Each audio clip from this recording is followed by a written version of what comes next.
आशीष के गुरुवर फिर ये तरिश तुम्हारा हो। ऐसा तो आशीष के गुरुवर फिर ये तरिश तुम्हारा हो। जब भी तरिश हो मेरे गुरुवर सिर पर हाथ तुम्हारा हो, सिर पर हाथ तुम्हारा हो। बोलो पंच परमेष्ठी भगवान की जय।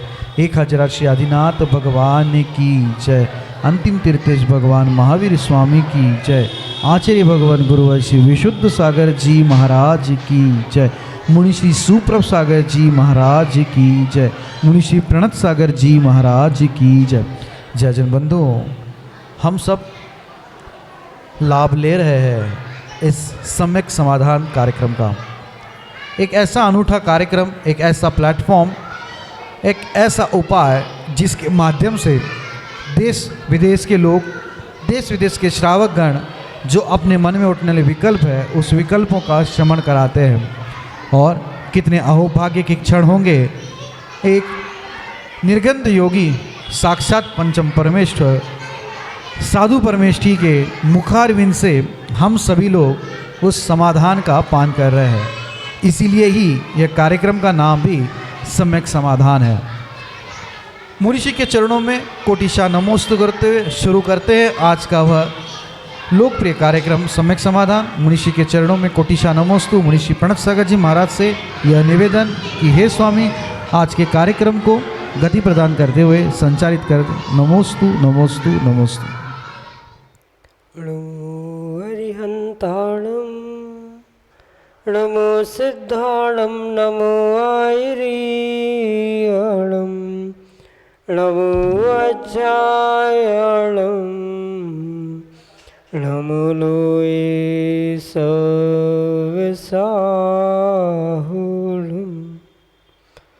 पंच परमेष्ठी भगवान की परम पूज्य आचार्य भगवंत गुरुवर विशुद्ध सागर जी मुनि महाराज की, परम पूज्य मुनि श्री सुप्रभ सागर जी महाराज की। समीचीन विकल्पों का सम्यक समाधान। सम्यक ज्ञान की वह अलौकिक विधा जो हमारे जीवन में सम्यक्त का दीप जला करके और हमारे ज्ञान को सम्यक्त की ओर ले जाने वाली है। क्योंकि सम्यक ज्ञान ही मोक्ष मार्ग में कार्यकारी उपाय है और उस सम्यक ज्ञान की प्राप्ति का एकमात्र कार्यकारी उपाय समीचीन विकल्पों का सम्यक समाधान, जो कि हम सभी आगम के परिप्रेक्ष्य में परम पूज्य आचार्य भगवंत गुरुवर विशुद्ध सागर जी महाराज के मंगल सुभाषिष से, उन्हीं के सुयोग से परम पूज्य मुनि श्री सुप्रभ सागर जी महाराज के मुखारविंद से प्राप्त कर रहे हैं। प्रारंभ करते हैं आज का सम्यक समाधान। और आज के पहले विकल्प के लिए गजपंथा महाराष्ट्र से संप्रदा जैन परम पूज्य मुनिषि के श्री चरणों में बारंबार नमोस्तु निवेदित करते हुए अपना समीचीन विकल्प रख रहे हैं कि महाराज जी, जैसे किन्हीं जीवों के प्रति कृष्ण लिस्या आदि अशुभ परिणामों को शुभ परिणामों में कैसे परिणत करें, अशुभ लिस्या तथा अनंतानुबंधी परिणाम दोनों में क्या कुछ संबंध होता है। कृष्ण लिस्या से हम अपने उन परिणामों से कैसे परिवर्तित कर सकते हैं। हमारे समीचीन विकल्प का सम्यक समाधान करने की अनुकंपा करें। नमोस्तु महाराज जी, नमोस्तु। ओम नमः सिद्धम। परम पूज्य आचार्य भगवत गुरुवर विशुद्ध सागर जी महाराज की, परम पूज्य मुनि श्री सुप्रभ सागर जी महाराज की।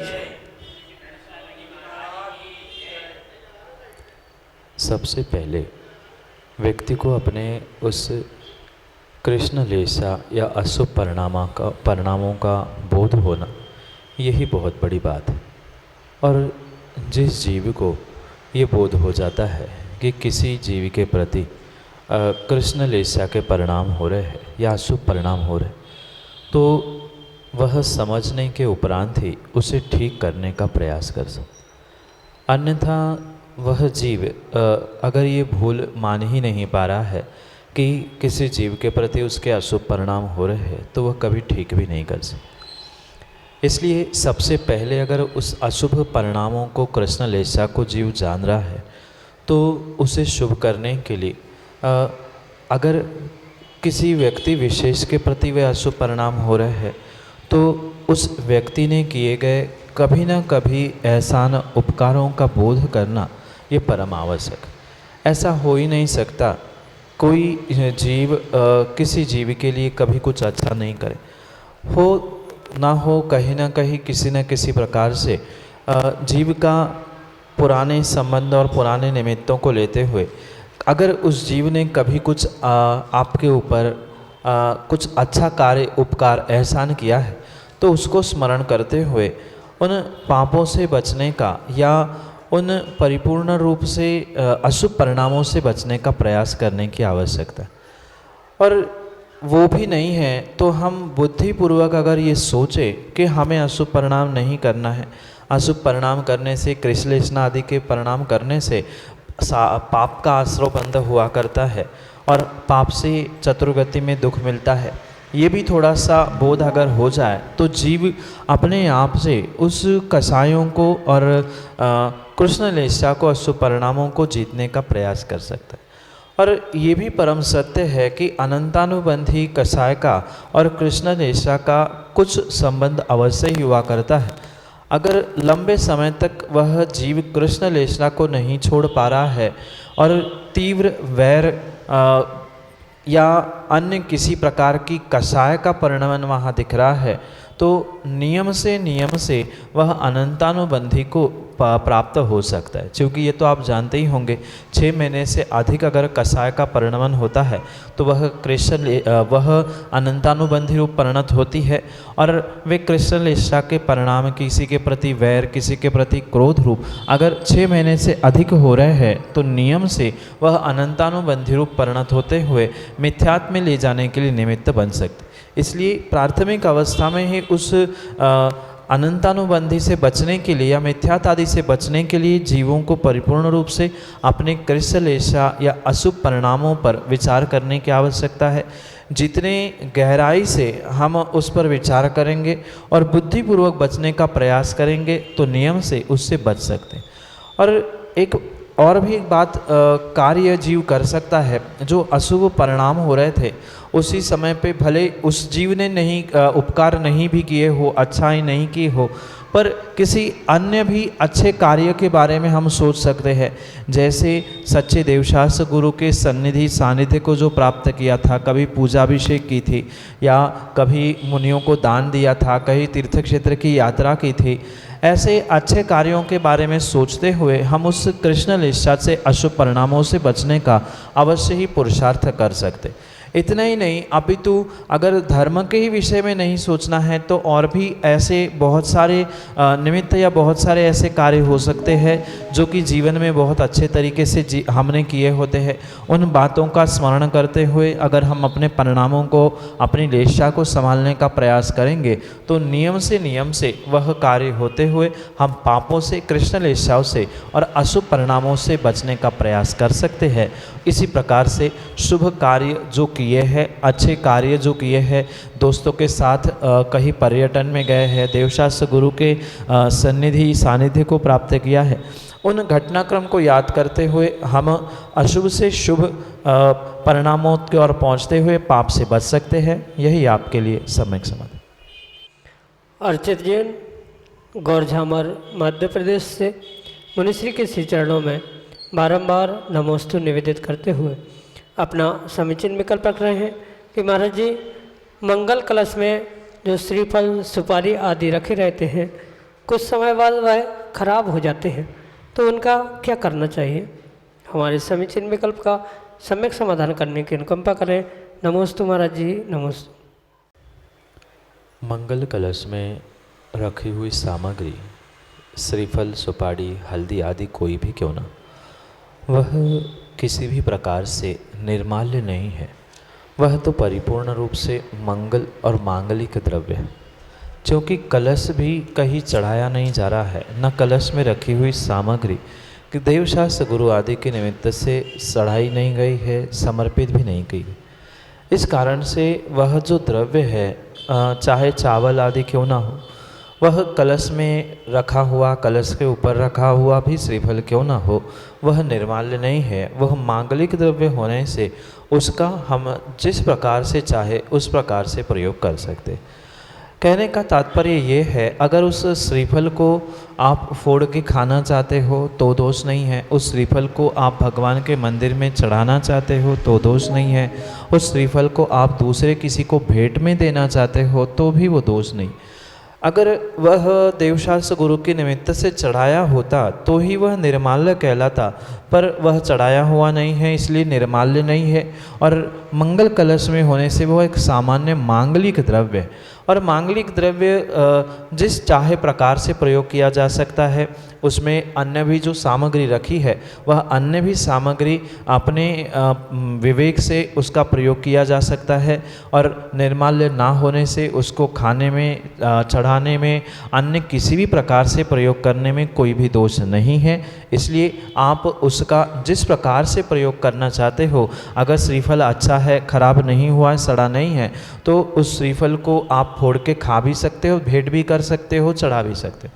इसलिए कोई भी सामग्री जो मंगल कलश से संबंधित हुआ करती है वह चढ़ी हुई नहीं है, निर्माल्य नहीं है। उसका आप विवेक पूर्वक स्वयं के लिए, देवशास्त्र गुरु के लिए या अन्य किसी के लिए भी प्रयोग कर सकते हैं। यही आपके लिए सम्यक समाधान।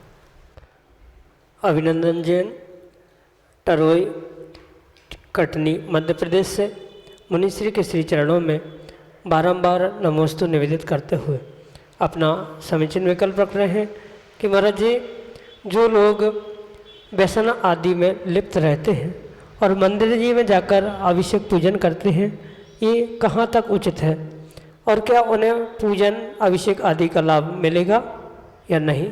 हमारे समीचीन विकल्प का सम्यक समाधान करने की अनुकंपा करें। नमोस्तु महाराज जी, नमोस्तु। अभिनंदन जी, तात्कालिक समय में और वर्तमान की परिस्थितियों को देखते हुए कुछ ऐसे निर्णय किए जाने चाहिए जिसको विवेक पूर्वक और परिस्थिति और मनस्थिति आदियों को देखते हुए ही करने की आवश्यकता, क्योंकि आगम में स्पष्ट रूप से ये प्रमाण प्राप्त होता है कि जो श्रावक है और जिसने वास्तव में श्रावक के गुण प्राप्त किए हैं वो ही सच्चे देवशास्त्र की आराधना, उनका पूजा अभिषेक, स्वाध्याय आदि सुनने का अधिकारी हुआ करता है। पर अगर आगम की ही पूरी बात हम समझें तो जिस प्रकार से उन श्रावकों को या कुल में जन्मे हुए जीवों को अधिकार दिया गया है, वह वर्तमान में लगभग किसी भी जीव के पास वह योग्यता देखने में नहीं आती। इसलिए ये बात अवश्य समझे कि जब एक कुल में, जैन कुल में जन्मा हुआ व्यक्ति श्रावक की कोटि में पहुंच ही नहीं रहा है, जो उत्कृष्ट व्याख्यान आगम ग्रंथों में लिखा है वह उत्कृष्ट व्याख्यान को जब प्राप्त कर ही नहीं पा रहा है, तो उसे हम कैसे बंदिश की जा सकती है, उसे कुछ कैसे बांधा जा सकता है कि आप ये कार्य करें या ना करें। उत्कृष्ट बात तो आगम के परिप्रेक्ष्य में यही है कि जो पाप में, व्यसनों में, आदि में लगा हुआ है वह जीव ऐसे कार्य करने के लिए योग्य नहीं है। पर फिर भी आप वर्तमान में समझे, अगर ऐसे कड़क नियम बनाए जाएंगे तो शायद आज मंदिर में कोई दर्शन करने वाला, स्वाध्याय सुनने वाला और अभिषेक पूजा करने वाला कोई मिलता ही नहीं। अंतर इतना है, जिसने सबके सामने पाप किया है, विपरीत कार्य किया है, उसको तो दुनिया कोस रही है, पर पंचम काल की अपेक्षा से विरले ही 2, 4, 6, 10 लोग हो सकते हैं जो कि पापों से और व्यसनों से बचे हुए हैं। इसलिए मैं ये किसी भी प्रकार से नहीं कहूँगा कि कोई व्यसन में लिप्त है उसको आप धुतकार कर भगाने का प्रयास करें, उसको मंदिर में ना आने दें। उसको पहले तो सद्बुद्धि देने का और विवेक देने का प्रयास किया जाए कि भाई ऐसा करने से ऐसा होता है, आपने किया हुआ इतना पुरुषार्थ पुण्य का कार्य वह दिन भर का आपका जो पाप कार्य है उसमें समाप्त हो रहा है। अगर उन जीवों को भी विश्वास में लेते हुए उनको समझाने का प्रयास किया जाएगा तो नियम से वो समझ सकते हैं, व्यसनों से और पापों से दूर हो सकते। कहीं ना कहीं वर्तमान का जीव पापों में लिप्त है, चाहे व्यापार के निमित्त से हो, अन्य भी कारणों के निमित्त से हो। जब व्यसनों में और पापों में लिप्त है ही और जब कर ही रहे हैं, तो हमें इस परिस्थिति में, इस स्थान पर विवेक रखते हुए कुछ निर्णय तात्कालिक रूप से लेने की आवश्यकता है। पहले तो उसको ये समझाने का प्रयास करें कि भाई ऐसा करने से आप स्वयं का भी और धर्म का भी नुकसान कर रहे हो, और समझ पाए सो ठीक है, नहीं समझ पाए तो उसका पुण्य पाप उसके पास। पर ये अवश्य समझे, अगर ऐसे जीवों को हमेशा ही हम धुतकारते भगाते रहेंगे तो कभी भी धर्म में वृद्धि नहीं हो सकती। एक बहुत अच्छा कथानक आगम में आता है। आचार्य भगवान शांति सागर जी महाराज विहार करते हुए एक स्थान पर पहुंच रहे थे। वहाँ एक सप्तव्यसनी जीव था और उसके कारण पूरी समाज त्रसित थी, दुखी थी। नगर के सभी लोग पहुँचे और आचार्य शांति सागर जी को उन्होंने उल्टा श्रीफल चढ़ाते हुए कहा कि गुरु भगवान, आज आप हमारे नगर में ना आए। एक ऐसा व्यक्ति है जो बहुत उद्यम करता है, सप्तव्यसनी है, कब क्या करे कोई भरोसा नहीं। आचार्य महाराज ने बात तो सुन ली, पर स्वयं का विवेक और स्वयं का निर्णय करते दूसरे दिन उसी मार्ग पर चल पड़े। अचानक से वो व्यक्ति सामने से आया जो सप्तव्यसनी था। आचार्य भगवान ने अपना कमंडल सबसे पहले उसको ही पकड़ा दे, और सब लोगों ने जैसे वो देखा, समाज के लोग हक्के बक्के रह गए, डरने लगे, घबराने लगे। पर वह घटनाक्रम सत्य था, और पता नहीं गुरु ने ऐसी समझ उस जीव को दी मात्र कमंडल पकड़ाने से कि वही सप्तव्यसनी जीव उसी दिन गुरु भगवान के चरणों में बैठकर सप्तव्यसनों का त्याग करके आचार्य पाय सागर के नाम से प्रसिद्ध हुए। और इतनी विशेष तपस्या उस जीव ने की कि अपनी शायद बहुत सारे कर्मों की निर्जरा उन्होंने उसी पर्याय से की हो। इसलिए अगर हम ऐसा कहेंगे कि व्यसनी जीवों को धर्म से दूर रखा जाए, तो वे कभी भी धर्म के मार्ग में प्रवृत्त होकर व्यसनों से दूर होने का प्रयास नहीं करेंगे। इसलिए उसको समझाते हुए, उनको सच्चा मार्गदर्शन करते हुए धर्म से, धर्म की क्रियाओं से जोड़ने का प्रयास किया जाए। पर ये परिस्थिति, सामाजिक व्यवस्था आदि समझते हुए ही इसका निर्णय करने की आवश्यकता है, अन्यथा समाज में भी विकल्प हो सकता है। ये सभी तात्कालिक परिस्थितियाँ, सामाजिक व्यवस्थाएं, उस जीव की मानसिक स्थिति आदि सब कुछ समझते हुए उसे समझाकर उन कामों से निवृत्त करते हुए, व्यसनों से दूर करते हुए उसे पुनः उस धर्म कार्यों में जोड़ने की आवश्यकता है। अगर कोई कर भी रहा है तो उसे समझाए, धुतकारे मत। अगर धुतकार देंगे तो आने वाले समय में कोई मंदिर में आने वाला, अभिषेक पूजा करने वाला या स्वाध्याय आदि करने वाला मिलना संभव नहीं हो सकता है। इसलिए विवेक पूर्वक निर्णय करें। पर आगम के परिप्रेक्ष्य में उनकी जो योग्यता श्रावक के रूप में लिखी गई है, 8 मूल गुणों को धारण करने वाला श्रावक होता है, सप्तव्यसन का त्याग करने वाला ही श्रावक होता है। ये योग्यता वर्तमान में शायद 1 आध 2 4 ही जीवों के पास है जिन्होंने श्रावक के 8 मूल धारण किए हैं, षडावश्यक का नियम लिया है। अगर वैसा नहीं है तो वह पात्र नहीं है। तो जब जिसके पास ये नियम नहीं है उसको पात्रता दी जा रही है, तो इनको भी संबोधित करते हुए, सम्यक बोध देते हुए अगर पात्रता दी जाए तो वर्तमान के परिप्रेक्ष्य में कोई दोष नहीं है। यही आपके लिए सम्यक समझ। ऋषि जैन टीकमगढ़ मध्य प्रदेश से अगले समीचीन विकल्प के लिए हमारे सामने। मुनिराजों के चरणों में नमोस्तु महाराज जी, नमोस्तु नमोस्तु। महाराज जी, मेरी यह जिज्ञासा है कि कल टीकमगढ़ में आपके सानिध्य में उपनयन संस्कार होने वाले हैं, तो ये संस्कार कराना क्यों जरूरी है एवं इनका हमारे जीवन में क्या महत्व है? नमोस्तु महाराज जी। वर्तमान में अगर किसी भी प्रकार से खानदान की सुरक्षा करनी है तो जीवों के खान पान और आने वाले पीढ़ी को संस्कार देने की आवश्यकता, जो कि आगम में जिनसेन स्वामी ने इस उपनयन उपनीति संस्कार के विषय में बहुत गहराई से और बहुत विस्तार से ये समझाने का प्रयास किया है कि ये संस्कार क्यों और कब जरूरी हुआ करते। वहाँ आचार्य भगवान कहते हैं कि 8 वर्ष के उपरांत जैसे ही जीव सम्यक को प्राप्त करने की शक्ति रखता है, योग्यता रखता है, उस समय पर अगर सच्चे गुरु के द्वारा, निर्ग्रंथ गुरु के द्वारा उसे इन उपनयन उपनीति या यज्ञोपवीत संस्कारों से संस्कारित किया जाता है तो वह वास्तव में श्रावक बनने की शक्ति रखता है और सम्यक दर्शन प्राप्त करने की योग्यता भी धारण कर लेता है। क्योंकि मात्र श्रावक कुल में जन्मने से कोई श्रावक नहीं होता, श्रावक के गुणों से ही श्रावक हुआ करता है। और इस उपनयन उपनीति संस्कारों के द्वारा उन श्रावकों के सामान्य छोटे छोटे नियमों को ही देने का प्रयास किया जाता है और मात्र नियमों का ही नहीं अपितु गुरु के हाथों से कर कमलों से उस बालक के मस्तिष्क पर संस्कार किए जाते हैं। मंत्रों के द्वारा साथिया आदि बनाया जाता है, उसके मंगल भविष्य के लिए उसके लिए गुरु मंत्र आदि दिया जाता है, विशेष आशीर्वाद आदि दिया जाता है, जिसके द्वारा वह अपने आने वाले भविष्य को और आने वाले जीवन को एक अच्छा श्रावक बनते हुए अवश्य ही पूर्ण कर सकता है। जरूरी नहीं है कि 8 ही वर्ष का वह बालक हो, 8 वर्ष के उपरांत जब तक वह विवाह को प्राप्त नहीं हो रहा है उसके पूर्व तक वह उन संस्कारों को प्राप्त करते हुए अपने जीवन को बहुत अच्छा आकार और बहुत कुछ कर सकता है।